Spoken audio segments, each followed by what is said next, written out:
Hola,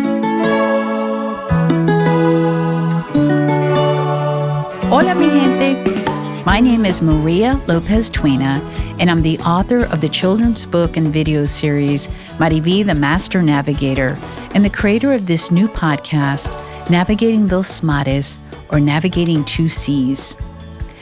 MariVi the Master Navigator book and video series was created to help children as they navigate life growing up with two cultures and two languages. This podcast, Navigating Dos Mares, was created to help us older kids, or the adult children of immigrants, better understand our childhood experiences and the impact that they've had on our lives. In this episode, we're going to dive into some childhood events that I shared in my first book, School Crossing, and discuss the why behind them. But before we do that, I wanted to share some of the tenets of collectivism and self-reliance so we can all better understand and see through both lenses.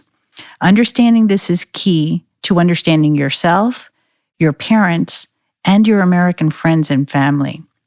And before we can even talk about acculturation, we need to talk about generations, so we all have an understanding of the different terms that I'll be using. When I speak about the first generation, I'm speaking of a foreign-born immigrant that came to the U.S. at the age of 10 or older. And in the case of Latinos, first generations are Spanish language dominant. In the case of the Hispanic market, they represent 28% of the market. There's another generation that few speak about, which is the 1.5 generation. These are foreign-born. They came to the U.S. at the age of 10 or younger. So unlike the first gen that comes at 10 or older, the 1.5 comes at 10 or younger. Their primary socialization happens here in the U.S., so they are more likely to behave like a second-generation immigrant. And a second-generation immigrant is U.S.-born with at least one parent that's foreign-born. So together, these two groups, the 1.5 and the second-gen, make up what we call the bilingual bicultural. In this country today, the bilingual bicultural Hispanic market represents 55% of the market. So actually, the majority of the Hispanic market came at a very early age, or they were actually born here. This podcast is really targeting this bilingual bicultural group.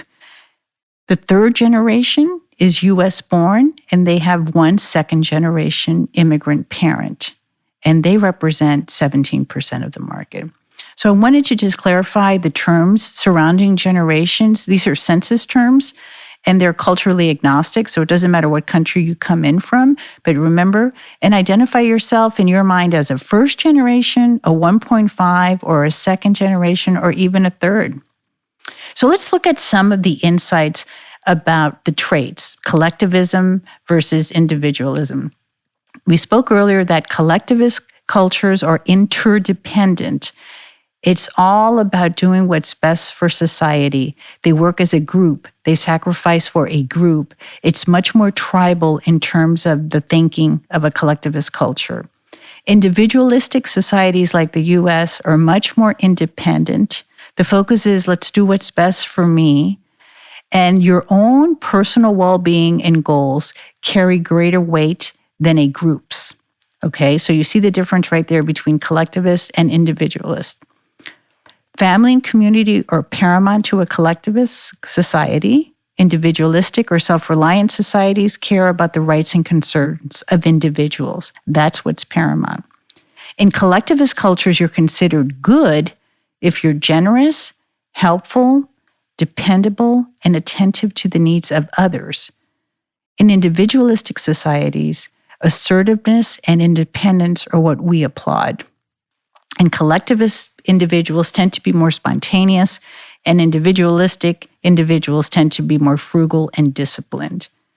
So there you have some key differences between collectivist and individualistic societies. Now, let's try to overlay generations on top of the collective and the individualistic ethos to have a better understanding of how different we are, the bilingual bicultural, from our parents, the first generation.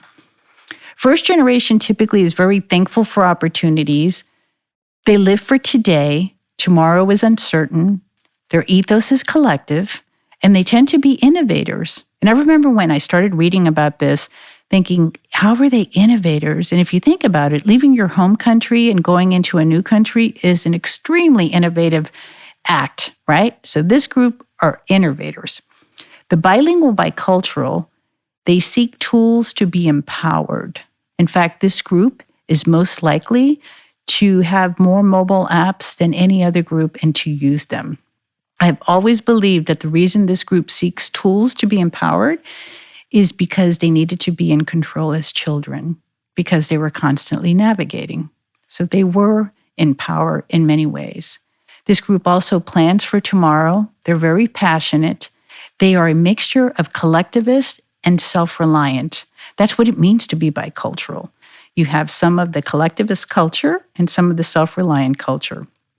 So to be bicultural is to have one foot in one ethos and one in the other. And this group is highly influential. They're influencers, and they're influencers because at a very young age, they were demystifying, interpreting, translating, informing decisions, buying products, etc. They're influencers. The consumer mindset, if you will, of a first-generation immigrant is all about do-it-yourself. And this group cares a lot about appearances. I don't know about you, but that was one of the battles I had as a kid. The bilingual bicultural are much more a do-it-for-me.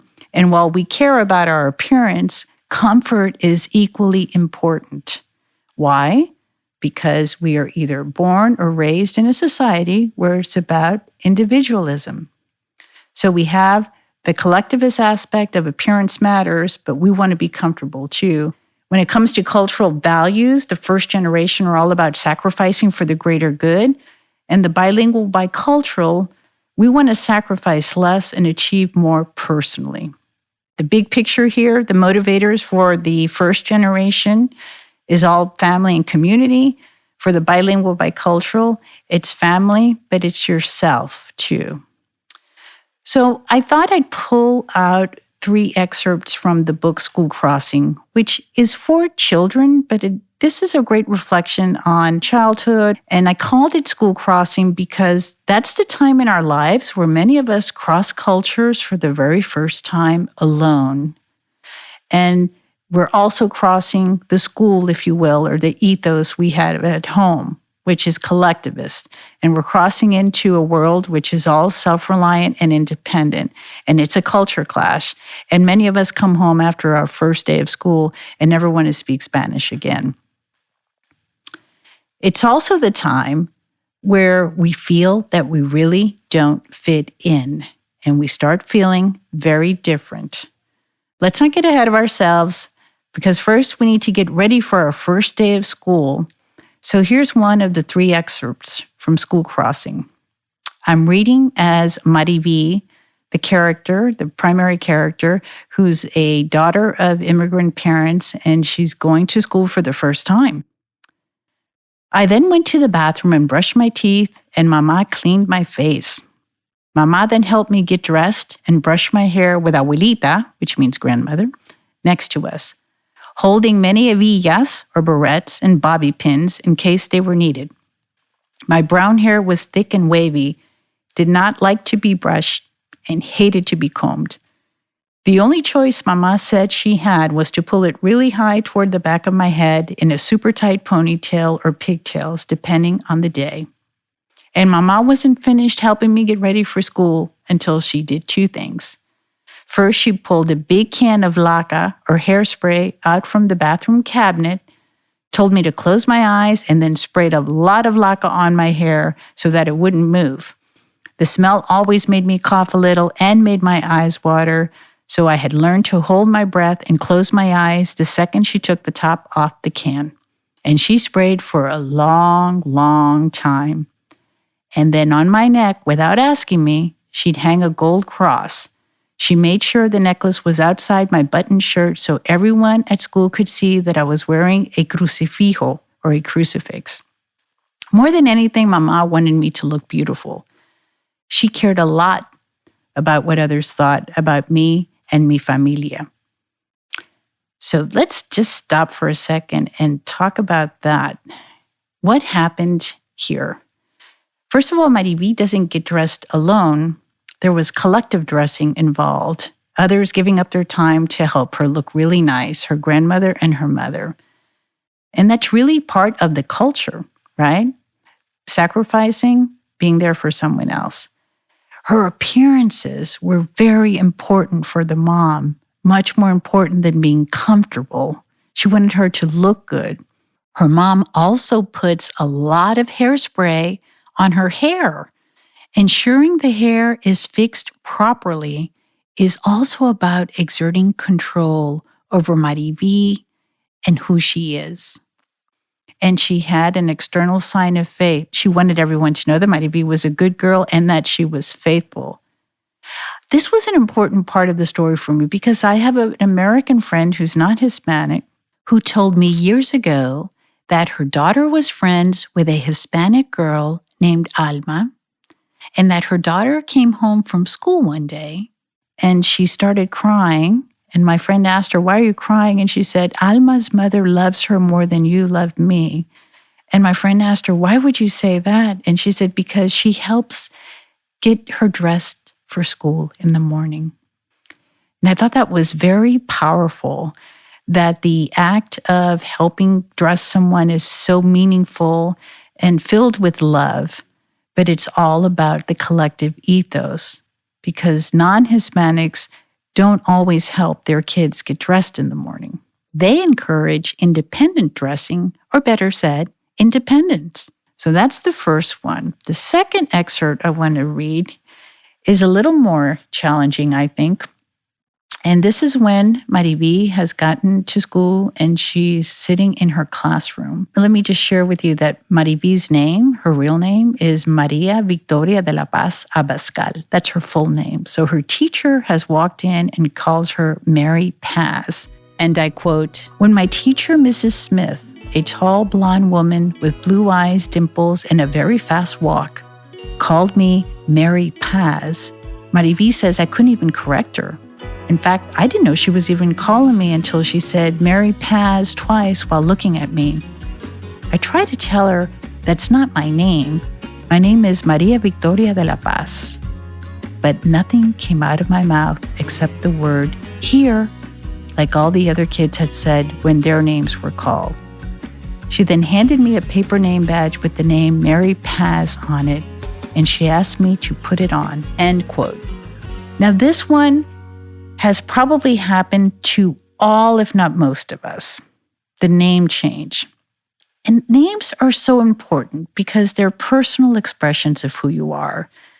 They have incredible meaning to you. They define you. You identify with them. They are your distinct designation, something you've had since birth. It's what others call you and what you respond to. If you go to school and they change your name without your permission, what are they saying? Or what is being communicated? Maybe you need to be different to be here, or 100% of you is not accepted here. We are erasing some of your legacy by shortening your name. We're more comfortable if you were more simple. Ultimately, I think it's saying assimilate to be like us.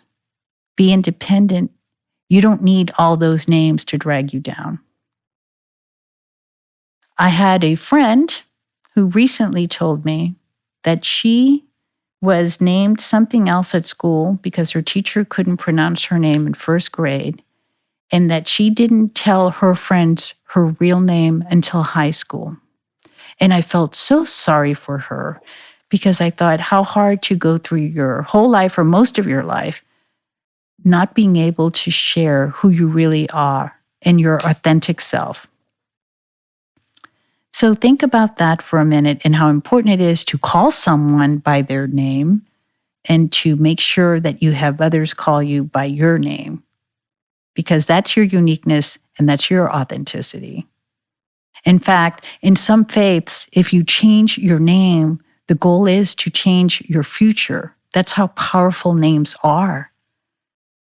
But that's purposeful when you do that, and it's tied to a faith. This isn't. This is being externally imposed.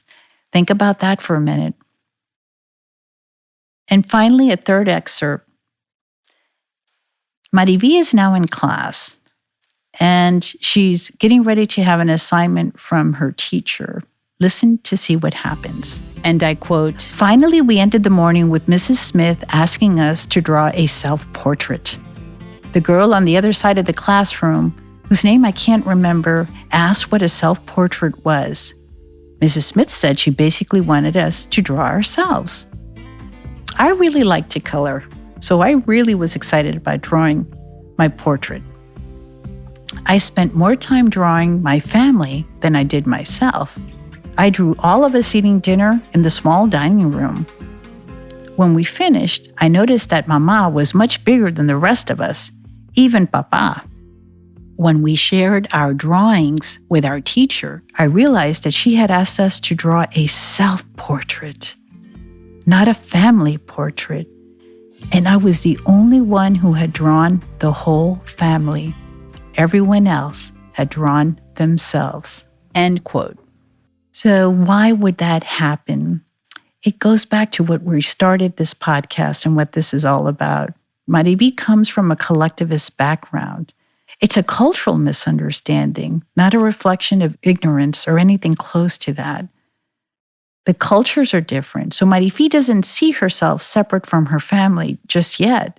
And she doesn't come from an independent ethos where she always has felt independent of her family. She draws her whole family because she doesn't see herself as anything but a member of her whole family.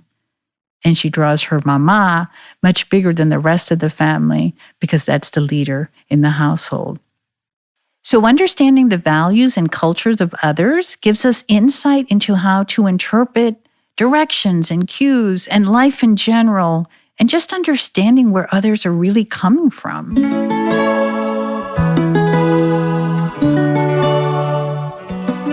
We hope you enjoyed the podcast. Think about the events we shared in your own life. Did you experience any of them or similar ones? And then ask yourself, what would you tell your 10-year-old self? And remember, life only gets better. You will find a sense of belonging and community, but your life path may return you to your roots to find it. Thanks for listening, and please join us on our next episode of Navigating Dos Mares. And don't forget to subscribe to our YouTube channel at We Are MariVi, or check out our books on our website, wearemarivi.com.